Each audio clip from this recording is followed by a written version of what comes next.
Hi, this video is to show you how to open up an Kirtan harmonium. This will work for the Kirtan Mini, the Kirtan Regular, the Deluxe, and the 3.5 octave. They'll all open up the same way. The first thing you want to do is remove the jolly. Easiest way to do that is just slide it over, put your finger in the hole, and lift up. Next, we want to take off this front piece. It's just 2 screws. You want to start by loosening the screws, but not all the way, and then taking them off by hand. That way you won't risk dropping the screws on the ground. That just rotates and lifts off. After you have that front plate off, you want to take off this crossbar at the top. Again, it's just 2 screws.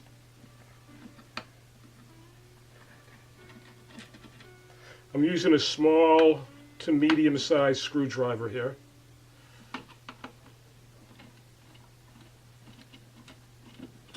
And again, you want to make sure that you don't lose the screw in the washer. Just keep your thumb over them while you lift it up. And that comes off. So now we've got 4 screws removed. The next step is to remove the 2 side screws here, again with the same smaller screwdriver.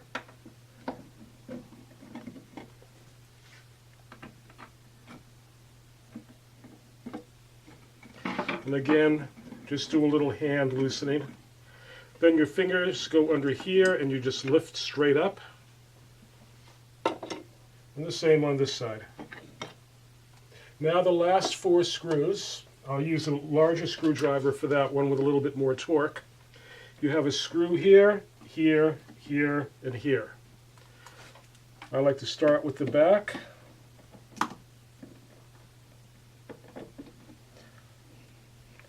Get that about halfway loose, and then I come to the one in the front on the left side. Get that about halfway loose. Then I move to the back, about halfway loose. And then in the front on the right, basically what I'm doing is like a star-shaped pattern.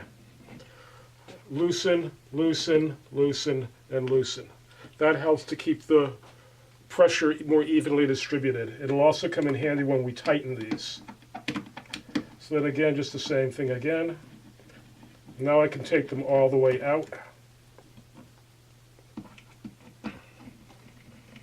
Loosen, loosen. Now it doesn't really make any difference which one you start with. You just want to alternate in a diagonal, like that, or like this.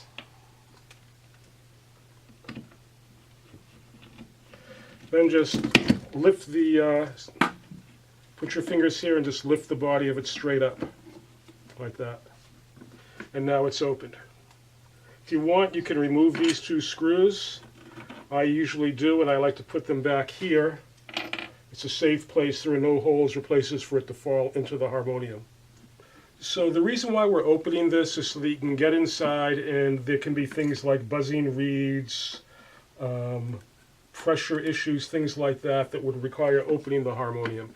These are going to be individual issues to each harmonium, so this video is a video that's going to get you started with getting the thing open first. After you've got the work that you need to be done and it's time to close the harmonium, you just put these screws back. Now let's bear in mind, the back ones are flat-headed screws, and they have a flat slot. The ones up here, usually, they have a flat slot, but they're usually rounded screws, and they're shorter. You can see the length difference there, because this has a lot further to travel than this one, so you don't want to get these screws confused.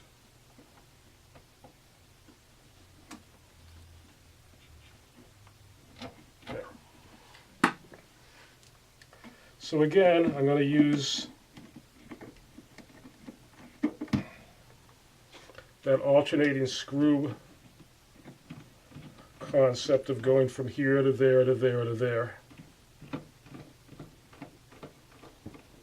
These you can start to screw down until you feel a little bit of pressure, and then just go to the next one. But you don't want to do it tight on one with the other ones hanging loose.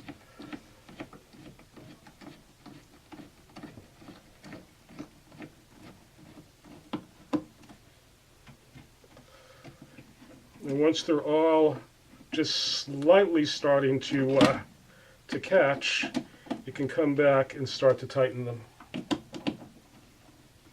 Tight, tight,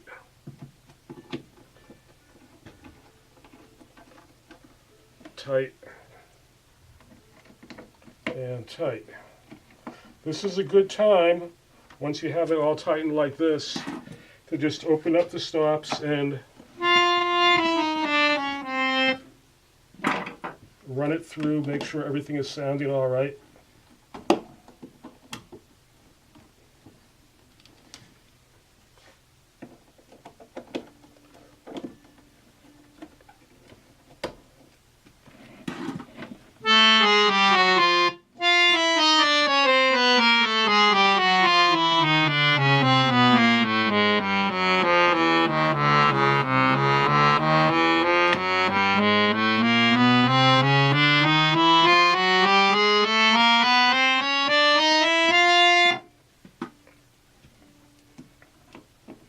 Just make sure, give everything a final tightening.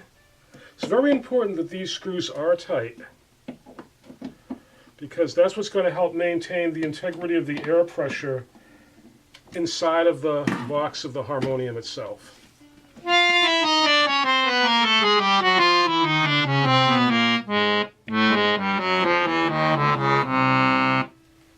Okay, now the next thing you want to do, we want to get those white blocks. Now these are usually going to be two slightly different sizes, different widths, as you can see. The one here is wider than the one there, and that helps you to fit it on. This black bar goes in the back, and its purpose is to stop it before it goes too far back, so it goes in the right position. And then the screws just go into the existing hole. Same on this side.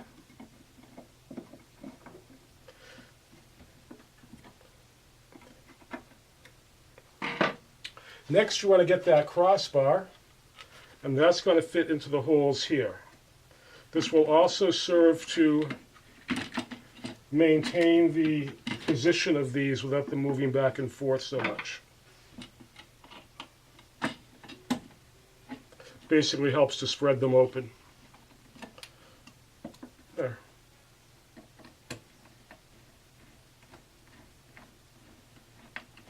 The last thing we're going to do is put on the front crossbar.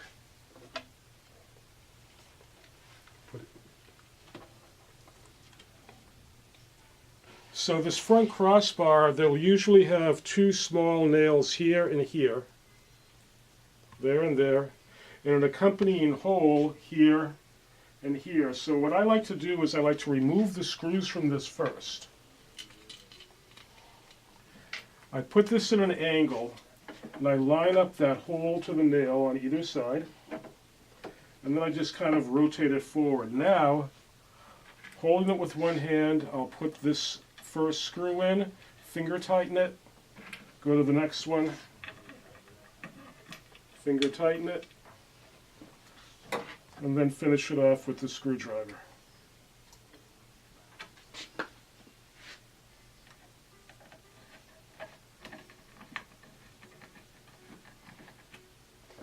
Finally, we can put the jolly back on, and we're done. So with these two screws here, you don't want to do it too tight, because that'll force this, or can force this into the keys and make the keys stick a little bit. That's another purpose of these white blocks, is to keep this a little bit further out from the front of the keys. But sometimes, if you tighten it too tight, it will make the keys stick. The other thing is, if you have a coupler that slides back and forth to couple the keys, and you make this too tight, it can actually make the coupler stop coupling. So this doesn't have to be super tight. All it has to do is just be tight enough that it doesn't come off.